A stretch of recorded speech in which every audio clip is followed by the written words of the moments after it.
नमस्कार दोस्तों, स्वागत है आपका केटी वॉइस स्टोरीज चैनल में। दोस्तों, हमारी आज की कहानी है बहू बेटा। आकांक्षा, मेरी टाई कहाँ है? कब से ढूंढ रहा हूँ और अभी तक मेरी ग्रीन टी नहीं लाई। लाई जी, आपकी टाई वहीं ऊपर अलमारी में रखी है और आपकी ग्रीन टी बना रही हूँ। अभी तक बना रही हो? क्या कर रही थी सुबह से? जल्दी ऊपर आकर मेरी टाई निकालो, पता नहीं कहाँ रखी है। बहू बेटा, मेरी चाय कहाँ है? आज बिना चाय के अखबार पढ़ना पड़ेगा क्या? अभी लाई पिताजी। यह है हमारी आकांक्षा, जिसका घर रोज सुबह सुबह किसी लड़ाई के मैदान से कम नहीं होता। मानसी, आकांक्षा की सास की तबीयत जब से ज्यादा खराब रहने लगी, तब से घर की सारी जिम्मेदारियां आकांक्षा के ऊपर आ गई। बच्चा भी अभी छोटा है, सिर्फ 1 साल का है, तो उसकी देखभाल, घर के सारे काम, मानसी जी की देखभाल, समय पर दवाइयाँ, समय पर खाना और यहाँ तक कि बाजार से सामान लाने की जिम्मेदारी भी आकांक्षा की ही है। बहू, दूध का बर्तन देना जरा, तो दूध वाला आया है, मैं ले लेती हूँ। अरे माँ जी, आप क्यों उठकर आई? मैं जा ही रही थी लेने। आप चलिए, कमरे में आराम करिए, मैं ले लूंगी। मानसी जी को रसोई में आया देख आकांक्षा ने कहा। मानसी जी हार्ट पेशेंट है और अभी कुछ दिनों पहले ही उन्हें हार्ट अटैक आया था, तो डॉक्टर ने ज्यादा से ज्यादा आराम करने के लिए कहा है। इसलिए मानसी जी पहले की तरह आकांक्षा की मदद भी नहीं कर पाती है।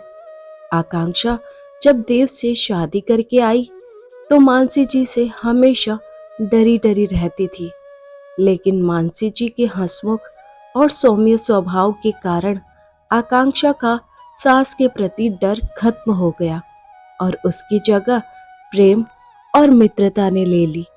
आकांक्षा और मानसी जी सास बहू कम और सहेलियां ज्यादा लगती थी। माँ, आप बस राज को थोड़ी देर संभाल लीजिए, मैं सब देख लूंगी।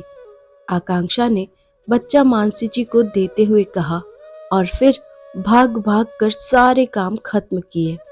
देव, आकांक्षा का पति, ऑफिस, पिताजी टहलने और अपने मित्रों से मिलने चले गए।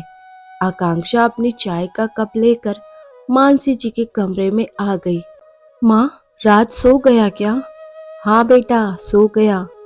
बैठो तुम मेरे पास इधर। और यह सिर्फ चाय क्यों? तुम्हारा नाश्ता कहाँ है? माँ, अभी कुछ खाने का मन नहीं है। सुन बेटा, शरीर को मशीन मत बना, थोड़ा खुद को भी 2 पल का समय दे। क्यों सबके पीछे इतना दौड़ती है? सब छोटे बच्चे थोड़े ही हैं, अपना काम खुद कर सकते हैं। माँ, आप क्यों परेशान हो रही हैं? छोड़िए ये सब बातें, बताइए आज लंच में आपके लिए क्या बनाऊं? दलिया बना लो बेटा, जल्दी बन जाएगा और तुम्हें भी थोड़ा समय मिल जाएगा अपने लिए। तभी दरवाजे से अंदर आते ही रमाकांत जी, आकांक्षा के ससुर, बोले, आज दलिया नहीं, मटर की कचौरी और हरे धनिए की चटनी बनाना बहू। सर्दियों के मौसम में मीठी मुलायम हरी मटर की बात ही कुछ और है, हर समय थोड़े ही मिलती है। मैं तो यह बेस्वाद दलिया नहीं खाऊंगा। कोई बात नहीं पिताजी, आज आपको बेस्वाद दलिया नहीं, मटर की कचौरी और तीखी मीठी दोनों चटनी के साथ मिलेगी, कहकर आकांक्षा रसोई में चली जाती है। आपको भी हर वक्त 56 भोग ही चाहिए। अगर दलिया खा लेंगे तो क्या हो जाएगा? कभी सोचा है बहू बेचारी कैसे सब संभाल रही है? आप और आपका बेटा तो खुद से अपना काम भी नहीं करते, वह भी आकांक्षा को ही करने पड़ते हैं। उस बच्ची को तो अपने लिए समय ही कब मिलता है। मेरी तबीयत खराब होने से मेरी भी जिम्मेदारी उस पर आ गई है। कब समझेंगे आप लोग? मानसी जी रमाकांत जी से बात कर रही थी कि उन्हें अचानक किसी के गुस्से में चीखने की आवाज आई। रमाकांत जी बोले, यह तो देव की आवाज है। लेकिन देव इस वक्त घर पर, और यह इस तरह से किससे बात कर रहा है? देव बहुत बुरी तरह से आकांक्षा पर चिल्ला रहा था। आकांक्षा बस रोए जा रही थी और बोल रही थी, मुझे नहीं पता, मैंने आपकी फाइल को नहीं हाथ लगाया। लेकिन देव कुछ सुनने को तैयार नहीं था और गुस्से में ना जाने क्या क्या बोले जा रहा था। आकांक्षा उसे समझाने की कोशिश कर रही थी कि वह अपने काम की चीजें इधर उधर क्यों रखता है, ठीक से क्यों नहीं रखता है। इस बात से देव का गुस्सा और भी ज्यादा हो गया और चिल्लाते हुए बोला, यह मेरा घर है, तुम्हारे पिता का नहीं। मैं जो चाहे जहां चाहे रखूंगा।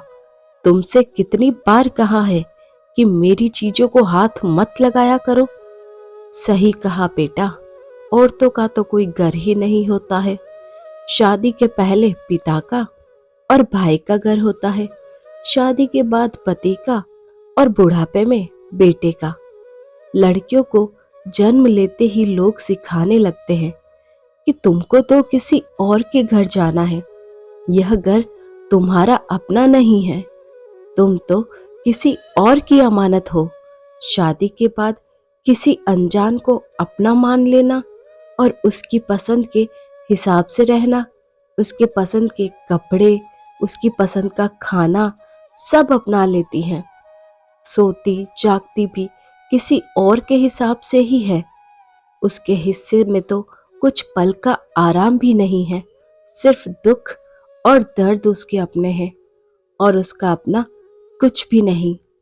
यहाँ तक कि जिस घर के लिए वह दिन रात नहीं देखती, अपने आप को भूल जाती है, उसे एक दिन यह सुनने को मिले कि यह तुम्हारा घर नहीं है, तो मेरे समझ से तो हम औरतों को कुछ भी नहीं करना चाहिए। हम क्यों दूसरों के लिए परेशान हो? माँ, आप यह क्या बोल रही है? मेरे कहने का यह मतलब नहीं था। मेरी एक फाइल नहीं मिल रही है, ऑफिस में भी नहीं थी, तो मुझे लगा आकांक्षा ने कहीं रख दी है और उस फाइल के बिना मेरी मीटिंग भी कैंसिल हो गई।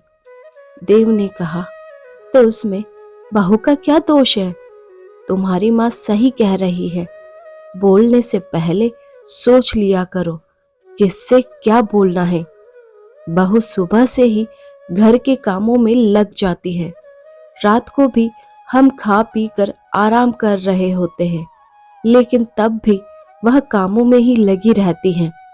यहाँ तक कि अगर हमें पानी भी चाहिए तो हम खुद नहीं लेते, बल्कि बहू को आवाज लगा देते हैं, जैसे वह इंसान नहीं कोई मशीन हो। हम यह भी भूल जाते हैं कि जैसे हमें किसी के गलत व्यवहार से दुख होता है, वैसे ही उसे भी होता होगा। तुम तो सुबह तैयार होकर ऑफिस के लिए निकल जाते हो, कभी यह भी सोचा है कि तुम्हारे पीछे तुम्हारे माता पिता, बच्चे और घर का ध्यान कौन रखता है? ऑफिस से आने पर भी गर्मा गर्म चाय, नाश्ता, खाना सब मिलता है, उस सब की व्यवस्था कौन करता है? सिर्फ बाहर जाकर पैसे कमाने से यह समझ लेना कि यह घर सिर्फ तुम्हारा है, कहाँ तक सही है? इसलिए मैं बहू को हमेशा बहू बेटा बुलाती हूँ, क्योंकि वो बहू की तरह घर की देखभाल करती है और एक बेटे की तरह हम बूढ़े माँ बाप की जिम्मेदारियां भी उठाती है। तुम्हें तो अपने माता पिता का हाल तक पूछने की फुर्सत नहीं है। तुम्हें तो बहू से सीखना चाहिए कि एक बेटे की जिम्मेदारी कैसे निभाते हैं, और उल्टा तुम हो कि उसे सुनाए जा रहे हो। तुम्हें तो शर्म आनी चाहिए कि जो तुम्हारी जिम्मेदारी को अपनी जिम्मेदारी समझकर निभा रही है, उसके साथ ऐसा व्यवहार। बस करिए पिताजी, मैं अपनी गलती समझ चुका हूँ, मुझे माफ कर दो आकांक्षा। मुझसे बहुत बड़ी गलती हो गई है। आगे से ऐसा कुछ नहीं होगा जिससे तुम्हें तकलीफ हो। अब से मैं भी जितनी हो सके तुम्हारी मदद करूंगा और इसकी शुरुआत आज से ही होगी, बल्कि अभी से ही होगी। आप सब लोगों के लिए मैं अभी गर्मा गर्म अदरक वाली चाय बनाकर लाता हूँ। धन्यवाद। तो दोस्तों, कैसी लगी आपको ये कहानी? कमेंट करके अपनी राय जरूर बताइए। आई होप पसंद आई होगी। ऐसी और कहानियाँ सुनने के लिए बने रहिए हमारे साथ और अपना प्यार सपोर्ट दीजिए। चैनल पर नए हैं तो सब्सक्राइब कीजिए, वीडियो को लाइक और शेयर कीजिए। साथ में बेल आइकन प्रेस करना ना भूलें ताकि न्यू स्टोरीज का नोटिफिकेशन आपको मिल सके।